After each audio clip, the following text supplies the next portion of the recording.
Hi everyone, it's Princess Tiana here. Sorry for being so late. We had a little technical difficulties, but I am here today to read y'all one of my favorite stories, The Frog Prince. Alrighty, so let's get started, shall we?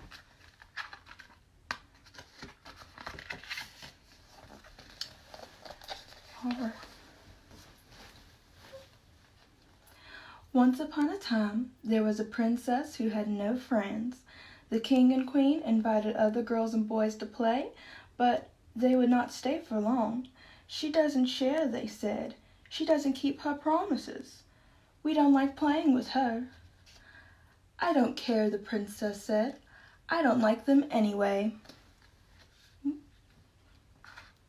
So that's her, playing with all the other girls and boys. But they don't seem to like her too much.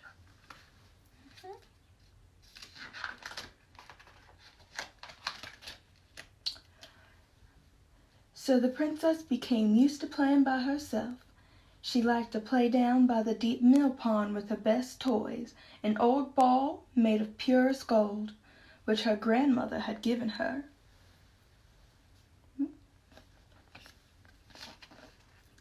One day, she dropped the ball before she could stop it, and it rolled into the pond. She watched it sink into the depths until she could see it no more. She began to cry. I'll never find it now, she wept. It's lost forever. And there's her ball going into the pond.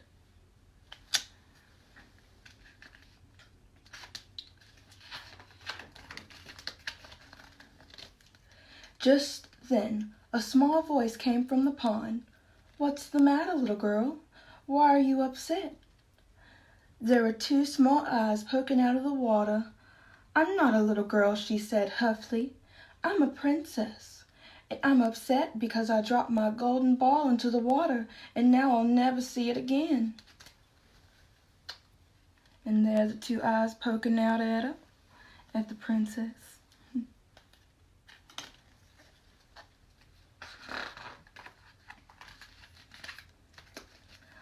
A head popped up. Don't cry, it croaked. Ah, said the princess. I'm talking to a frog. You're lucky that you are, answered the frog. I can rescue your ball from the pond. Really, said the princess. I'll give you a reward. I've got some lovely jewels, even a crown. That's no use to me, the frog croaked. But if I did rescue your ball, it would be nice if you would be my friend. I would come to your place and I'll have a meal with you and maybe sleep over. Of course, said the princess, I promise. So there's the princess and the frog talking to each other. And this is what the frog is thinking.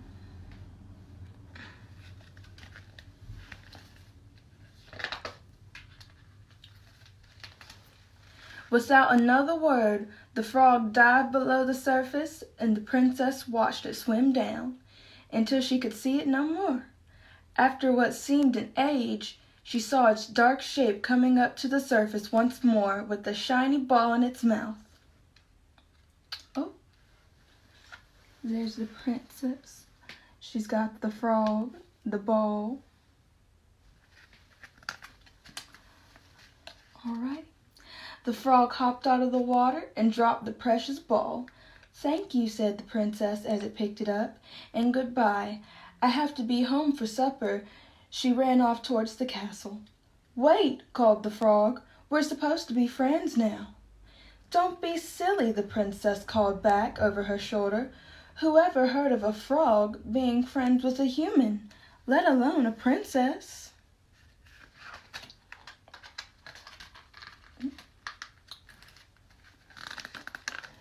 The very next morning, the princess was at breakfast when there was a loud knocking at the door. Who can that be? Asked the king. I'll go, offered the princess. It might be a present. She ran to the door and opened it, and to her horror, she saw the frog sitting on the step. She slammed the door shut and went back to the table. So there her mom and dad, the king and queen, sitting at the breakfast table. And then this is her. And she opened the door. She opened the door, and there's the frog.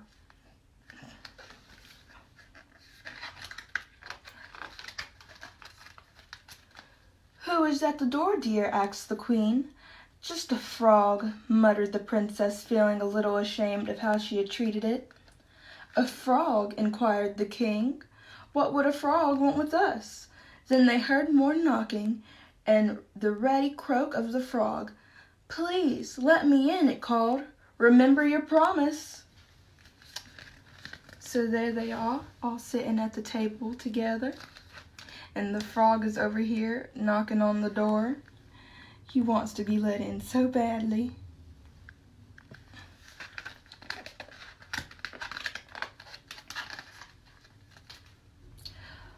"A promise is a promise," said the queen.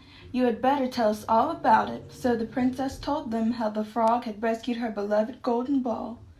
"Then," said the king, "you must let it in." The princess went slowly to the door and opened it. "You promised that I could come back and visit you," the frog reminded her. "Is breakfast ready? I'm so hungry." And it hopped right on in. He's hopping right in. One friendly frog he is. Even though it was only a frog, it seemed very much at home in grand surroundings. "Nice place you got here," it said approvingly. This is a nice breakfast.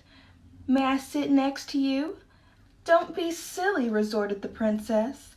"You're only a frog." "You must be kind," her parents reminded her, "and you must keep your promises." So the princess lifted it up to the table, and it joined them for breakfast. It was very good company, and it told lots of good jokes, and there were times when the princess almost forgot it was a frog. So this is her being all sad at first that she's got to sit next to the frog. And now there's the frog telling them all kinds of jokes and stories.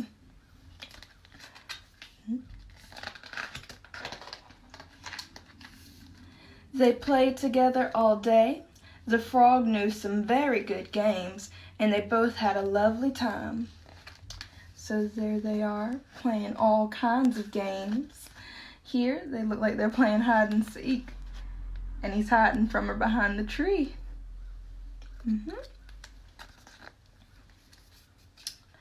"Time for bed," her parents called at last. "Frog, would you like to stay over?" "I'd love to," croaked the frog.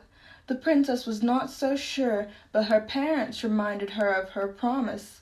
"Oh, well," she snapped, "if I have to."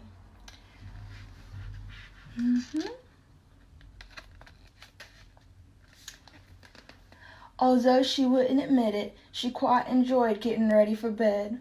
The frog knew lots of really exciting bedtime stories, and it was very late before they were both asleep. Here they are, sleeping next to each other.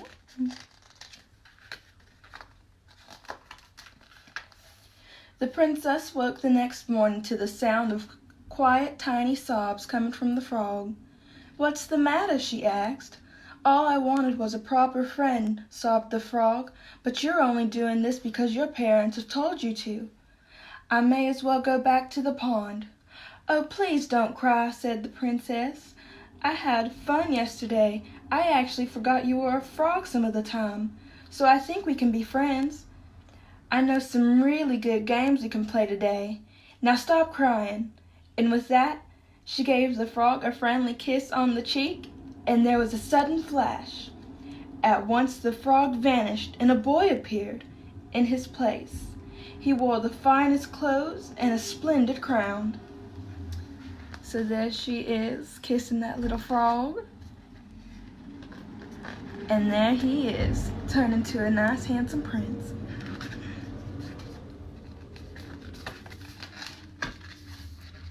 "Thank you," he cried. "I was trapped in a spell, But now I can go back to my life as a prince. Not before we've played those games, said the princess.